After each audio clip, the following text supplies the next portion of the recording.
Welcome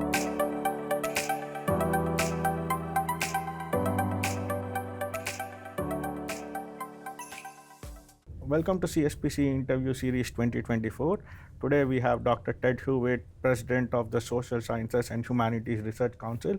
Welcome, sir.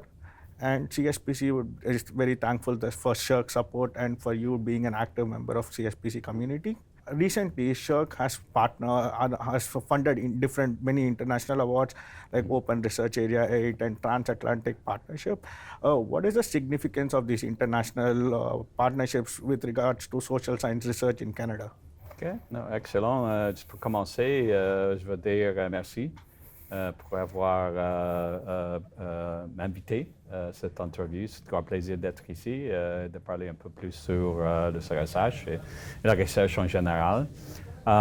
International research in particular is of significant importance to SHIRK, and I think all of the agencies, and across all disciplines, because this is really where you get to promote collaboration across borders and within different research settings, cultures, and locations in order to collaborate to help crack, help solve, help investigate, some of the most vexing problems that we currently face.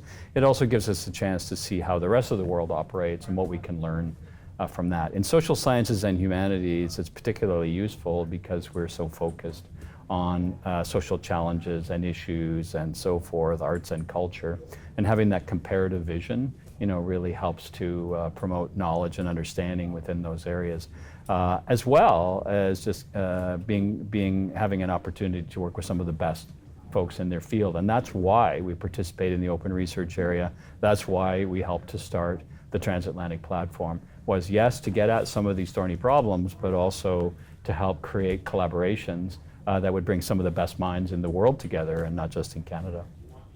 One of the recent announcements that really caught my attention was the SHIRKs as well as the Tri-Council agencies transition towards narrative style CV for the Tri-Council Awards. Yep. How do you think this change is going to improve accessibility and improve diversity in the science community? That's such a great question.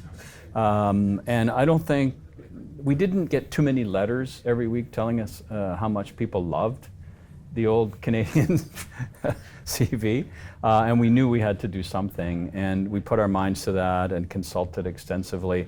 We also piloted other types of CV, the narrative CV, with some of the programming that SHIRK runs on behalf of the other councils, so the New Frontiers Research Fund and some of the others, to see how that might work and how researchers would react to that, and generally it's been quite positive. We're also signatories to the DORA agreement as well, which talks a lot about the need for to better communicate research qualifications of individuals. So first off, I think it gives all researchers the opportunity to better explain what their strengths are and where they're working and why they want to be working in these areas and why that's so important in a narrative form. That's great.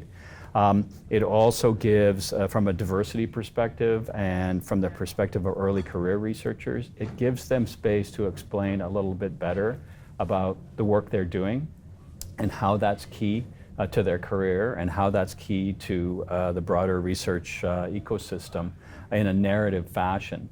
And it gets away from the straight up lists of publications or accomplishments that can sometimes favor people who've been in the business or have been doing research for many, many years and can list literally hundreds of publications or long lists of publications with multiple authors. And it helps to drill down, the narrative C helps to drill down to the real skills, the real experience people have in ways that evaluators, peer reviewers can relate to in narrative form. So we'll see. We're ready to go to start to effect the transition. We'll see how people will react to the narrative CV, and we'll see how review committees will respond to the information they're getting, and if we need to, we'll make adjustments as we go along. In the recent budget, in 2024 budget, the government has announced creation of a new capstone organization. How will that affect SHIRK, and especially what has been the feedback from the social sciences and humanities research communities with regarding to this change? So at one level, we've talked for a long time about the need to create more harmonized structures across the three councils. And to some extent, we did that through the Canada Research Coordinating Committee, which in fact, brought in play a number of initiatives in support of early career researchers. The CRCC developed the New Frontiers in Research Fund, which it still manages, which is one of the most innovative research funds in the world, not just in Canada. We developed programs across the councils in support of equity, diversity, inclusion, Indigenous research. We created an Indigenous Leadership Circle in research. So we were moving. And of course, as you may know, we created the new tri-agency grants management system, which we're starting to roll out, which includes also the new CV. So things were moving. I think there was a sense that maybe we could move faster and in more effective ways. We had two reports, the Naylor report, the Bouchard report. I think government, in its wisdom, had taken this input into consideration and created a model that will help to ensure a more effective platform for working together. It's different. We'll all be living in the same house, the three agencies. We'll have common leadership. There is always the fear, which I've expressed and our colleagues have expressed, that in this model, SSHRC, as one of the smaller agencies, may not be in a position to exercise the same kind of influence that it has in a structure where there's now a new CEO, there's a board, there's broad representation, and decisions may be taken at a higher level. We'll have to see. We'll work hard, obviously, to implement, but we'll also work hard to make sure our interests and the interests of our community are well embedded in the new structure as it evolves. One of the things we say, and it is becoming increasingly evident, I think, is that social sciences and humanities have a unique role to play in structures like these. Because by definition, we do the research that helps guide us in terms of creating new organizations and increasing efficiency and promoting harmonization. And we think that could be well applied and science policy, for example, is a social science and humanities venture. And I think this will help us to create the best system we can create with the money that we will have and with the time that we will have to do that. In one of your recent op-eds in The Hill, you mentioned about how social sciences and humanities research is one of the key ways to solve the innovation paradox that we have, innovation productivity paradox. Can you elaborate on that? And especially when you counter innovation, it's always associated with the STEM fields. Yes. And how would social sciences and humanities research help in, for example, the latest buzzword AI or anything development? How would that help in that program to help this issue? That's another awesome question. And this piece that I had published and now was reprinted in Research Money in longer form. I've been saying this for quite a long time. And it goes back to a realization that when you think about it, science, technology, life science, this is the bread and butter of invention. This is where new technologies are developed, new ways of doing things, new practices, new processes. That's where these things are developed. But these things that are developed, they don't tell you inherently how, when, and whether you should implement them. Because every invention, every change we make is primarily designed to make human life better, hopefully, right? But the actual invention, the thing, it can't tell you how it should be implemented. It may suggest uses. In some cases, it suggests no uses. I can remember when the iPad came out, people said, what am I going to do with this thing? It's like a flat screen. What am I going to do? And it's like, once Apple was able to better describe the things you could do, social media, television, film, all arts and cultural production, by the way, people really caught on to it. Now you can't live without your iPad. But it was other people, not the scientists and the inventors of the iPad, that convinced people they had to have it. It wasn't obvious. So that's part of marketing. That's part of what social science does. It also helps us understand what human beings are prepared to accept or reject, and what some of the dangers are. And this is a good thing. It speaks to ethics, but it also helps the developers and marketers of these inventions to understand whether people are ever even going to buy the thing that's being sold, the need, how, how humans can adapt. And that's where we provide real value. And that's why I say we have to be involved as social scientists and humanists from the very beginning of technological change. Absolutely and utterly. Because it's always for people. And if it's not done right, it can have disastrous results or just not be used at all.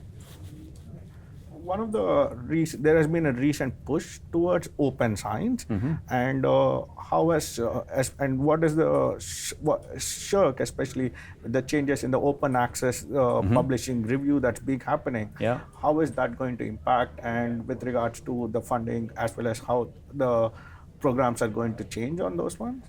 So, this is an interesting question because I think all of us would have an interest and would want to see research more open and available. Part of the challenge is, though, as researchers, we don't necessarily want to share.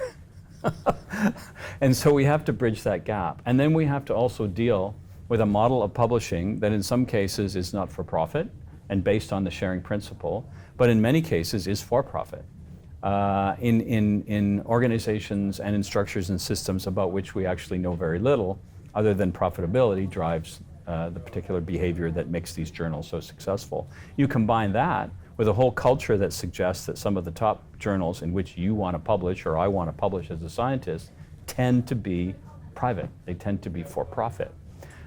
So how do we kind of break down the barriers? We don't want to kill or eliminate the for-profit journals, and we don't want to do the same with the not-for-profit journals by making them publish all of the information, all the journal articles that they've produced without some kind of compensation. So our view on this is we have to move towards a model where by default all articles are published, and we have to develop a financial compensation system that respects the needs of not-for-profits to survive and for the for-profits to make some reasonable return. But we have to find ways to do that. There are ways to do that with Érudit, for example, in Quebec, about which we know a good deal, and we're trying to better finance and expand through Canada, which serves as a broker, working with journals and libraries to ensure cash flow to not-for-profit journals and moderate cash flow to for-profit journals, all the while making these articles available. So we'll continue to do that work. We've set a requirement, all the councils, that all publications that result from research funded by the three councils will be open access. Researchers will have to make sure that happens as of next year. And then we're also looking to see how we have to work to change the system with CRKN, with the libraries, with anyone who is aligned with us to make sure that profitability remains, not profitability, but cash flow remains top of mind so that journals can survive the process. But we know and we absolutely are convinced that open access is the best way to go, generally speaking. How could it not be? Right? Finally, now that you're at the CSPC, I would like to know what is, in your opinion, the value of Canadian Science Policy Centre in the community as a knowledge mobilizer and talent hub and within the science, technology, innovation landscape? Well, there is just no better forum for the exchange of ideas around science policy, and that's just what we need. And I give you an example. I think when I came in yesterday, first person I saw was a research person, a scientist from industry. Then I met and talked to a government scientist. Then I met a researcher in social sciences and humanities who was retired. Then I met a young woman who's just starting her career in chemistry. In other words, this is the place where all these people and all of the views of these people come to find an airing and that help government to develop the right kind of policies that will support science in this country, which we so badly need. And as we've heard during this conference, the necessity for coherent science policy that will help Canada to thrive and Canadians to thrive. Thank you. Thank you very much for taking your time and participating in the CSPC interview series 2024. Absolument. Merci à vous aussi.